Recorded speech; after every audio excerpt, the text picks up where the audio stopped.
Hello everyone and welcome to Day Trader S&P 500. Today is May 12th, 2021. This is Dale Woodson, editor of Woodson Wave Report, one of Timer Digest's top ranked market newsletter. You can see our honor rolls there and our disclaimer in bold below. Also want to make you guys aware of our subscription service. Been around since 1997. You can see our annual and monthly subscription there.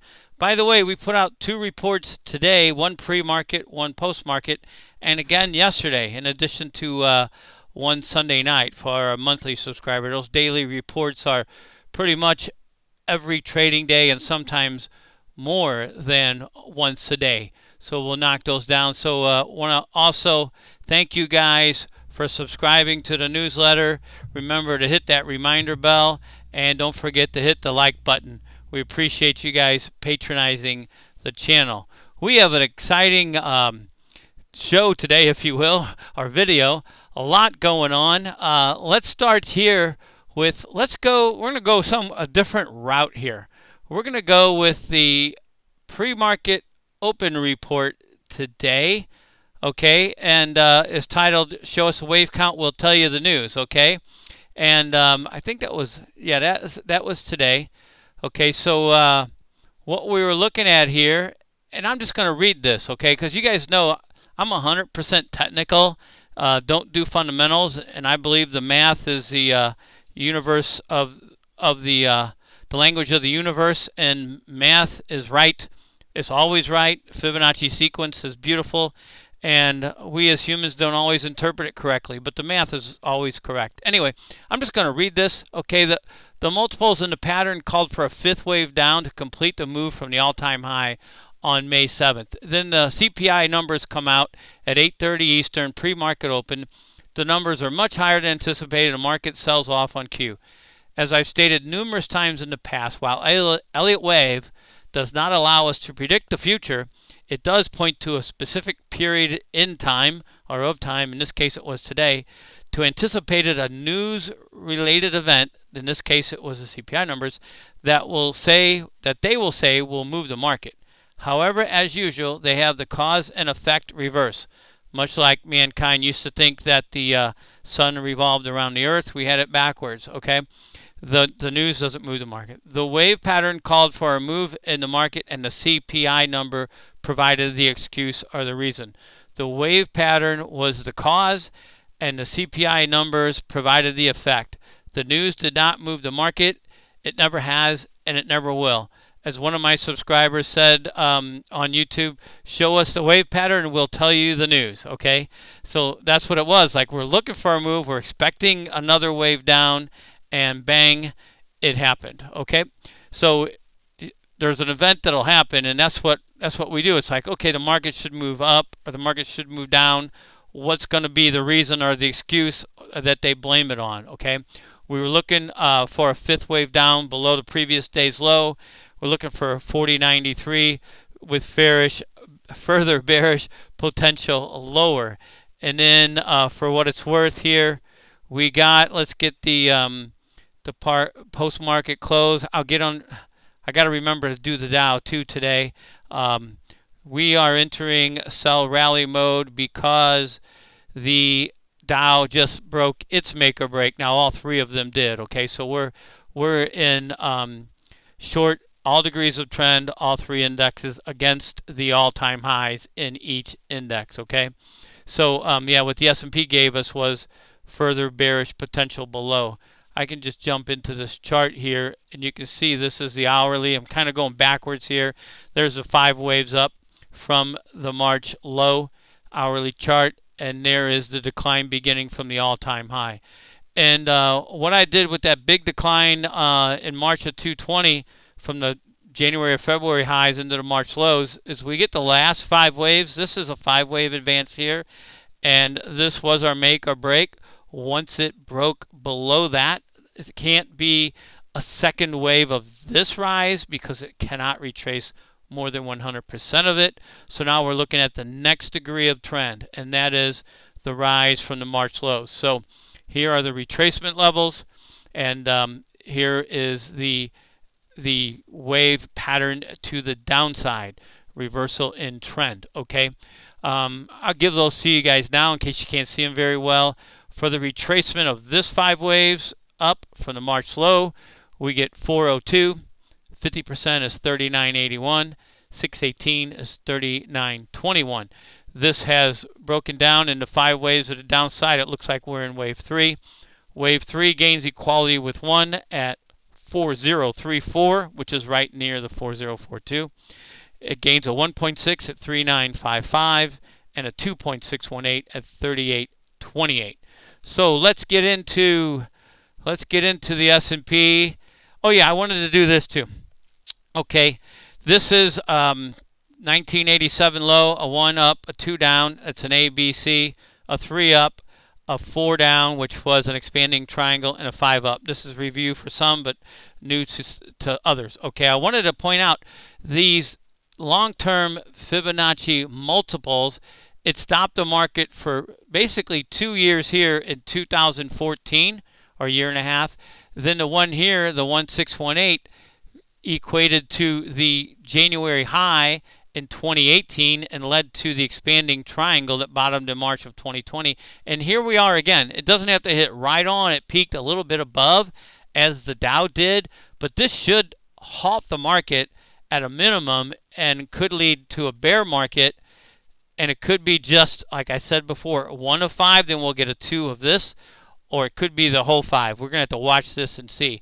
But I want, oh, and speaking of that, one of our subscribers said 2 cannot be a flat, expanding flat, where the B wave is higher, and it was higher by a touch. And my Bible that I read 30 years ago, Elliott Wave Principle by Frost and Prechter, there it is there. There is a 2 of primary degree. There's a B wave higher and a C wave lower. Okay, an A, B, C. So 2 expanding flat an expanding flat can be a second wave. It was here. It's in the Bible, and it was here. A, B, C. Let me mark it up for you guys here. Okay, let's get the A, B, C out, and we've got an A down and a B up and a C down. Okay, that was 2. Rule of alternation, flat, triangle. This correction's long and triangle, and this one's sharp flat. Okay, so that should stop the market. So far, so good. We'll see how it goes. All right, here is that 5-wave advance from the March lows. I don't know if I can do any better than show you guys that picture again, that I had it all mapped out. Okay, but there's our targets of the 5-wave advance, and we'll see where this goes. This appears to be a 1, 2, and then we'll get a 3 down, 4 up, and 5 down for the first 5-wave decline. Okay, that's where we are with that. Let's get, I want to get into the NASDAQ, okay? Let me show you guys a couple things with the NASDAQ. There's our time spiral, and that was a direct hit on the all-time high from the March 5th low. The S&P bottomed on that 1 day earlier on March 4, so these are all 1 day off. But you can see this spiral caught the 316 high, minus 2 dates. Okay, the 18th was a turn date. 325 minus 1. This was 46, 47, 48. It was all long and sideways. You could say it was up here and it missed by 1 or 2 days, or down here and missed by 1 day. Okay, you can argue there. And then we have the April 29 direct hit, and now we're breaking down in 5 waves, as you can see. There's our, this was done a couple days ago. I believe it was Sunday night. Okay, but I just wanted to show you guys that, how that wave pattern is calling all those turn dates. The next date in that sequence is June the 2nd. I haven't forgotten about the Fibonacci spirals for the S&P. I'll just show you guys the chart here. I may have it. Yeah, we're looking at 9/14 for the next turn date here. Okay, on the one from the September 2020 wave 3 high, and the next one after that doesn't get into May of next year. Our weekly one is the same. It's looking, it hit that 5/7. It's 9/22. the week of on the weekly spiral. And here's our, the new one. And I don't have this on a chart, but even though 429 wasn't the all-time high, the market appears to be turning on dates from that. Here's today, 512. Really helped my trading, looking for a low on the 7th and then a high on the 12th and the 7th, if I recall. Yeah, it was Friday, and then we are down Monday and Tuesday. And was that, yeah, the 10th, 11th, and 12th, and Wednesday. So we'll see if this goes up into the 20th. That'll be interesting to watch. A little different format today. Let's see if we can get back. So that's the NASDAQ there. Okay, let me get into this. There is the last 5-wave rise into that 429 high. And you can see there was divergence here with the other indexes. They moved up and made new highs on 5-7, and the NASDAQ just made a lower high, okay? But now they all seem to have rolled over, okay? Here's our first wave down. There's our second wave up right here. 3 gains equality with 1 here. This could be 3, as you see, a 1, 2, 3, 4, 5. It could be here, although as 3s like to do, it could extend and get a 1.618. So it was equal at 13,050. The 1.618 multiple is 12,566. So we'll have to watch that as it develops, okay? That is the NASDAQ, and it should hold against this wave 2 high of 13,834. Okay, I wanted to get into the Dow. The Dow joined the party today. The Dow, as you can see, this was our make or break in the indexes of the last 5-wave advance. And today the Dow confirmed, okay? So it joined the party. It needs to correct something more than this advance, okay? And that would be, if we look back, it's probably going to be that March 4th low. There it is. There's 1 up. There's 2 down. There's 3 up. There's a long sideways 4. I may not have that exactly right. I think that 4 may have ended here or here. It doesn't matter because 5 is done, and this has been 100% retrace. So it cannot be a second wave. And the next degree of trend is this 5 waves, okay? Let me put this in there just so you guys can see how we analyze this and find out what degree of trend is being corrected, okay? That's the wrong degree there. Let me change this to make it, let's make this a bigger degree. Let's go in here and make that sub-micro, and then we'll make this a smaller degree, which is minuscule. There we go. So once we went through this low, all right, now we know we're correcting more than this, okay? So we've got to correct all of this in the Dow at a minimum, okay? So let's get that retracement in the Dow, and that's off. I can tell I didn't quite get that right on. Let me see if I can move that down. There we go. So the 382 is 33,348. The 50% is 32,813. The 618 is 32,278. If you went to 786, it's 31,517. Once this entire move up from the 3-4 low is retraced, we'll go to the next degree of trend. And that low is a ways off yet still, but it's 35.47. So we'll see how that plays out. Let me see if I had anything else here that I wanted to show you guys. I already hit the like button, I hope. I hope you like it. Okay. There is the pre-market open report from today, all-time high. We're looking at 1, 2, subdivide, third wave, extension 1, 2, 3, 4, 5. That's 3. 4 was a perfect 382. There was our target. If you remember, we said that's the minimum target. For more bearish potential lies below, and it hit it today. Let me go back to that that 5-minute on the hourly bar on the S&P. That's the weekly. There we go. And yeah, we went down to right at 40.56 and 40. That was 40.42 on the chart. So we've almost hit it. Again, that's just like the other one. We got a 1, 2. We could have a 3, 4, and a 5. Let's see how that goes. 3 can extend. So look out below. Let me look at this post-market close. Did we get into that here? Yeah, I told you guys those targets there. Let me see if there's something else. We got completion there at the 5.7 high. We're in the short term. Yeah, there's our targets here. Okay, we were looking for a low, and it went much lower.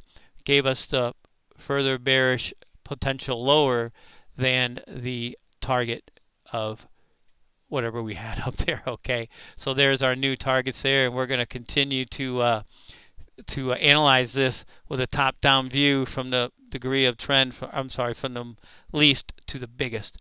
Okay, let's see, what else did we have here? I wanted to get into Tesla. I want to see if we forgot anything else. We did that. We did the NASDAQ. Okay, let's look at Tesla as we always like to do. All-time high of 900, 5 waves down for wave A, which was below, what was it here? It was 539, I think it was. I think I got these numbers memorized by now. Yeah, 539. C wave up was just under 780 at 780, and you can see this thing is breaking down.